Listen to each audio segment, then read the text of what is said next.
The monk who sold his Ferrari bye robin S Sharma. आपने कछुए खरगोश की कहानी तो सुनी ही होगी, जिसमें कि खरगोश को अपनी जीत का इतना भरोसा था कि उसने कछुए को एक रेस के लिए चैलेंज कर दिया, फिर खुद को रेस में आगे पाकर सो गया और अंत में जीत कछुए की हो गई।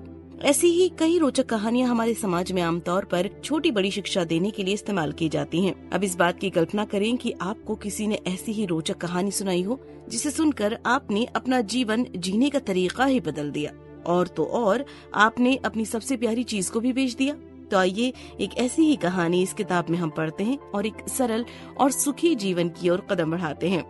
इसे पढ़कर आप सीखेंगे क्यों आप अपने दिमाग की तुलना एक गार्डन से कर सकते हैं, कैसे एक लाइट हाउस का चित्र आपको एक खुशहाल जीवन जीने का रास्ता बता सकता है, एक सूमो रेसलर से आप क्या सीख सकते हैं।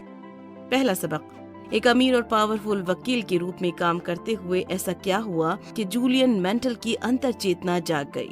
ये कहानी जूलियन मेंटल नाम के एक वकील की है, जिसके पास भगवान का दिया सब कुछ था। लंदन की सबसे famous university Harvard law school से ग्रेजुएशन करने के बाद वो अमेरिका कोर्ट का एक जाना माना ट्रायल लॉयर बन गया। 7 अंकों की आमदनी, आलीशान घर और एक लाल रंग की घर के बाहर खड़ी शानदार फरारी। उसके पास वो सब कुछ था जिसका सपना एक इंसान देखता है। लेकिन ये सब तो ऊपरी बातें थी। अंदर ही अंदर वो संघर्ष कर रहा था अपने समय के साथ, क्योंकि उसका शेड्यूल बहुत बिजी था। रोज उसे एक नए और जरूरी केस के लिए बहस करनी होती थी, और इन सब के कारण उसके ऊपर काम का इतना दबाव बढ़ गया था कि एक दिन वो अचानक कोर्ट रूम में ही हार्ट अटैक के कारण बेहोश हो गया। इस घटना के बाद उसने कभी दोबारा कोई केस नहीं लड़ा। उसके जान पहचान वालों का कहना था कि वो सब छोड़ छाड़ कर शांति और संतोष की खोज में इंडिया चला गया, और असल में हुआ भी यही था। जाने से पहले जूलियन ने अपना बंगला और अपनी फरारी भी बेच दी, और 3 साल बाद जब एक दिन वो अपने सहकर्मी के पास अचानक आ पहुंचा तो वो उसे देखकर हैरान रह गया। वो एकदम सेहतमंद, चुस्त दुरुस्त था। उसके चेहरे से तेज झलक रहा था। उस पे गौतम बुद्ध जैसी मुस्कुराहट थी। वो ये था कि अपनी भारत यात्रा के दौरान मेंटल मीलों पैदल चला। अपने सफर में वो सबसे पहले योगियों से मिला। वो ये देखकर हैरान था कि कैसे इन योगियों ने उम्र के पड़ावों को भी मात दे दी है। इसी दौरान उसने कश्मीर के सिवाना में रहने वाले साधुओं के बारे में सुना, और इसी कारण वो अपनी खोज जारी रखते हुए हिमालय की पर्वत श्रृंखलाओं पर जा पहुंचा, जहां उसकी मुलाकात वहां रहने वाले साधुओं से हुई, जिनके सानिध्य में उसने सच्ची जागरूकता को प्राप्त कर अपनी अंतरात्मा से मिलन किया। दूसरा सबक, इस रहस्यमयी कहानी से आप सिवाना सिस्टम के 7 सिद्धांतों के बारे में जानेंगे। हिमालय के पर्वतों में उसे एक साधुओं का समूह मिला जो कि सिवाना के साधुओं के नाम से जाने जाते थे। उसमें एक साधु योगी रमन ने उसके साथ अपना ज्ञान बांटा, जिन्होंने जिंदगी के सही मायनों के बारे में चर्चा की, जिससे कि मेंटल ने ये सीखा कि कैसे आप अपने जीवन में जीवंत, रचनात्मक और संतुष्टता महसूस कर सकते हैं।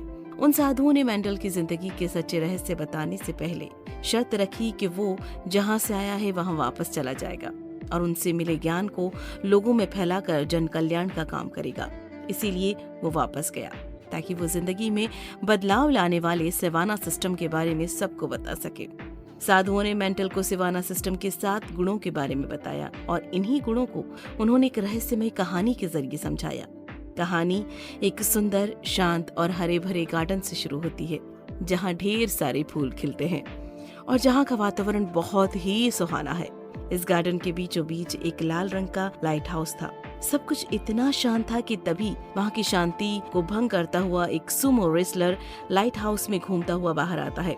9 फुट लंबा और 900 पाउंड के वजन वाले उस रेसलर के पास तन ढकने के लिए कुछ भी नहीं, बस एक गुलाबी वायर केबल थी जिससे उसने अपने निजी अंगों को ढका हुआ था। गार्डन में घूमता हुआ वो एक सुनहरी घड़ी से टकरा गया। उसे देखकर वो हैरान रह गया। उसने उसे उठा लिया। जैसे ही उसने उसे पहना, वो बेहोश होकर जमीन पर गिर गया। जब वो जागा तब उसके अंदर एक नई ऊर्जा थी। शायद हम इसके लिए उस आसपास खिले उन पीले खुशबूदार गुलाबों का शुक्र कर सकते हैं जिसने उसे नई उत्साह और ऊर्जा से भर दिया। वो हड़बड़ाकर उठा और अपने आसपास हैरत से देखने लगा। तभी उसकी नजर एक हीरे से जड़े रास्ते पर पड़ी। वो उस पर चल पड़ा। वो रास्ता उसे कभी न खत्म होने वाली खुशियों और संतोष के पास ले गया। सुनने में कई लोगों को ये कहानी बहुत ही अजीब लग रही होगी, इस कहानी का एक तत्व सिवाना सिस्टम के सिद्धांतों और पहलुओं को उजागर करता है। आगे आने वाले सबक में हम इन सिद्धांतों और इस कहानी का आपस में संबंध देखेंगे। तीसरा सबक, सच्चा संतोष प्राप्त करने के लिए अपने मन को वश में करना बहुत जरूरी है। योगी रमन की कहानी में जो सुंदर गार्डन था वो हमारे मन को दर्शाता है। कई लोग इस सुंदर गार्डन को गंदा कर देते हैं, अर्थात उसे डर और नेगेटिव विचारों से भर देते हैं। इसीलिए सिवाना सिस्टम का सबसे पहला सिद्धांत है अपने मन को अपने कंट्रोल में करना। आप अपने गार्डन रूपी मन के गेट पर अपने दृढ़ निश्चय को किसी गार्ड की तरह खड़ा कर दे, ताकि वो बस पॉजिटिविटी और अच्छे विचारों को ही मन के अंदर आने दे और हानिकारक विचारों को बाहर ही रखे। हमारे विचार ही हमारे जीवन का आकार निर्धारित करते हैं। अगर आप अपने जीवन में खुशियां और शांति चाहते हैं तो आप अपने दिमाग को उत्साहपूर्ण और शांत विचारों से भरें, क्योंकि आप जैसा सोचेंगे आपके आसपास का माहौल भी वैसा ही हो जाएगा। तो अगर आपको अपने विचारों को वश में करने की कला सीखनी है तो सबसे पहले आपको अपना ध्यान केंद्रित करना चाहिए। इसके लिए सिवाना के साधुओं ने एक खास तरीके को अपनाया है। वही तरीका योगी रमन ने मेंटल को भी सिखाया। इस तकनीक को उन्होंने द हार्ट ऑफ रोज का नाम दिया। इस तकनीक को आजमाने के लिए आपको एक शांत वातावरण और एक गुलाब यानी रोज का फूल चाहिए।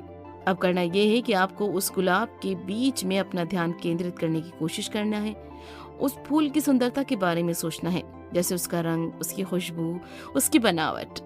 शुरू में आपको इसमें थोड़ी मुश्किल होगी और आपका ध्यान इधर उधर भटकेगा, लेकिन एक बार आपने इसमें महारत हासिल कर ली तो आप अपने विचारों और सोच पर अपना नियंत्रण आसानी से रख सकेंगे। बस फिर ये आपके हाथ में होगा आप किस तरह के विचारों को अपने मन में स्थान देते हैं और किसे नहीं।